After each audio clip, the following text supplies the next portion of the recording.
Good morning students. Welcome to online platform of Shri Academy. In the previous video we were discussing the chapter named Harold our Hornbill. So let's continue with the story. All of you open your books and see into the page number 46. So let's start the story. One afternoon he was awakened from his siesta by a loud thumping on the wall, a sound quite different from made by his parents. एक afternoon क्या होता है? Awakened that means उठना, उठाना या उठना. तो siesta that means a short nap, to take a short sleep. By a loud thumping, thumping means to hit the surface. So a sound quite different from the made by his parents. तो एक दोपहर क्या होता है कि जो hornbill है, Harold जो है, वो अपने नर्सरी में छोटी सी नींद ले रहा था और उसी टाइम क्या होता है कि एक ज़ोर से सरफेस को हिट करने की आवाज़ आती है और उस आवाज़ से वो उठ जाता है. और वो आवाज़ जो थी वो उसके पेरेंट्स से बिल्कुल भी डिफरेंट थी. उसके पेरेंट्स जब उसे उठाते थे तो इस तरह की आवाज़ नहीं होती थी. Soon the wall gave way and there was something large and yellow and furry staring at him. और जल्द ही क्या होता है कि जब वो आवाज़ को सुन करके उठता है तो वो देखता है कि उसकी जो वॉल उसके पेरेंट्स ने बनाई थी, उसकी सेफ्टी और उसकी सिक्योरिटी के लिए वो वॉल जो है टूट गई है और उसको उस टूटे हुए जगह से एक येलो बड़ी सी फरी चीज़ दिखती है जो उसकी तरफ स्टेयर कर रही थी. स्टेयर मतलब घूरना. तो उसको घूर रहा था. Not his parents bills but the hungry eyes of civet cat. तो वो उसके पेरेंट्स की चोंच नहीं थी, वो क्या था? हंग्री आइज़ थी सीवियट कैट की. Civet a small cat like tree dwelling animal. ये एक कैट लाइक एनिमल होता है जो पेड़ पे चढ़ता है.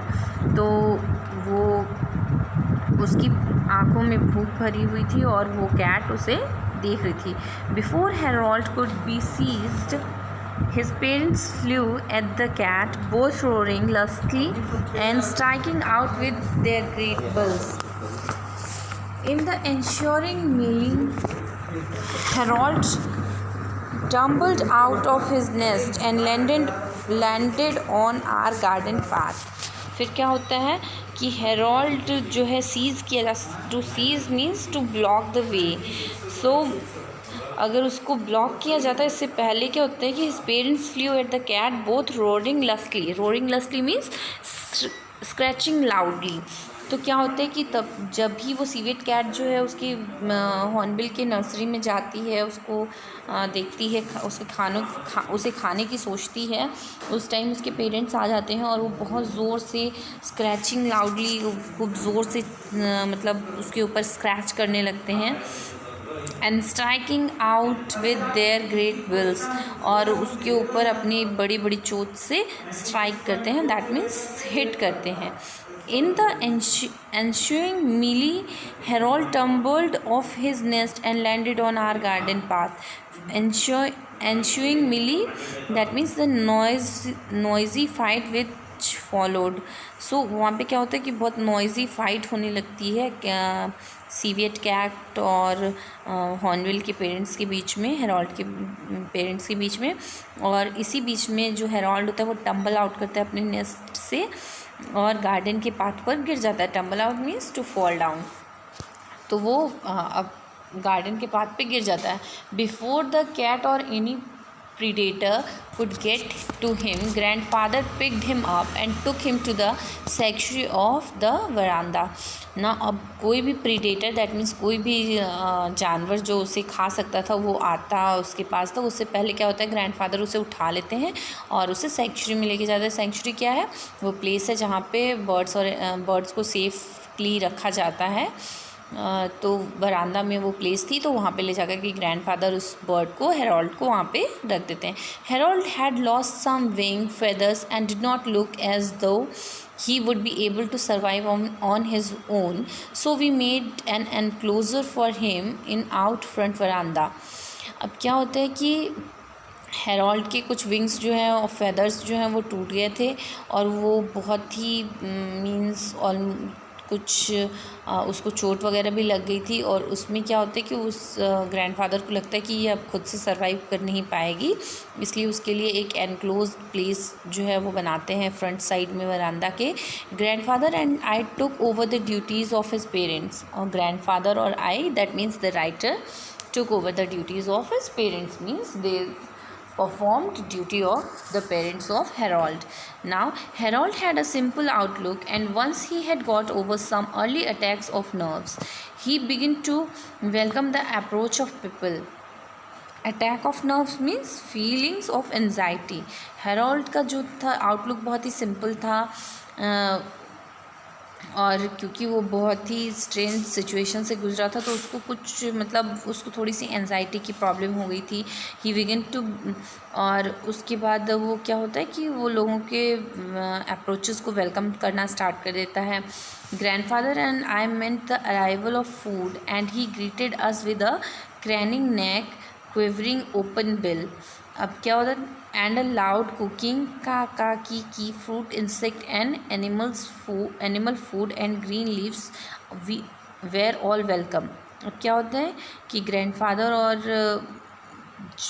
राइटर जब भी वहाँ पे पहुँचते हैं तो उससे क्या पता होता है कि हॉर्नबिल को, हेरोल्ड को, कि वो उनके लिए उसके लिए फ़ूड लेकर के आ रहे हैं, और वो बहुत ही प्यार से उन्हें ग्रीट करता है। उन्हें वो अपनी चोंच ओपन करता है, फिर क्रैनिंग अपनी गर्दन को आगे पीछे बढ़ाता है, लाउड साउंड क्रिएट करता है अपने नेक से।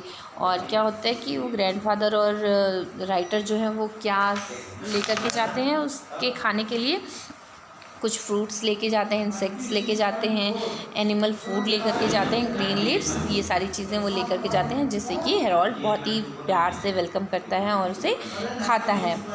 We soon dispensed with the enclosure, but Harold made no effort to go away. He had difficulty flying. In fact, he asserted his tendency rights, at least as far as veranda was concerned. क्या होता है, dispense with means did away with. So soon क्या होता है कि वो उसको enclosed जो उसके लिए जगह बनाई गई थी उसको वहाँ से बाहर निकाल लिया जाता है, और हेरोल्ड जो है बिल्कुल भी एफर्ट नहीं करता है वहाँ से बाहर जाने का या उड़ के कहीं और जाने का, वो बिल्कुल भी एफर्ट नहीं करता है, या उसे उड़ने में थोड़ी सी डिफ़िकल्टी होती है। और tendency right means right of using place like a tenant. So उसे वो जगह यूज़ करने की आदत हो गई थी, at least as far as the veranda was concern. तो वो वरांदा में बहुत हैप्पीली रह रहा था और वो वहाँ पे अपना टाइम अच्छे से स्पेंड कर रहा था।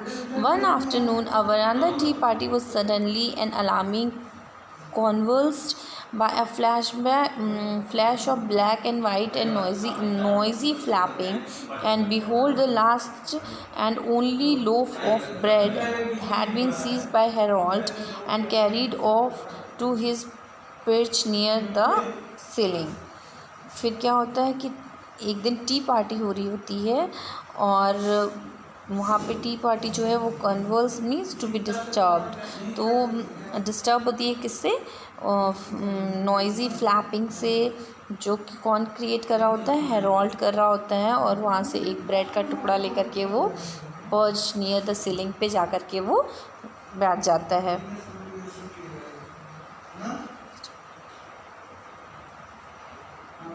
So dear student,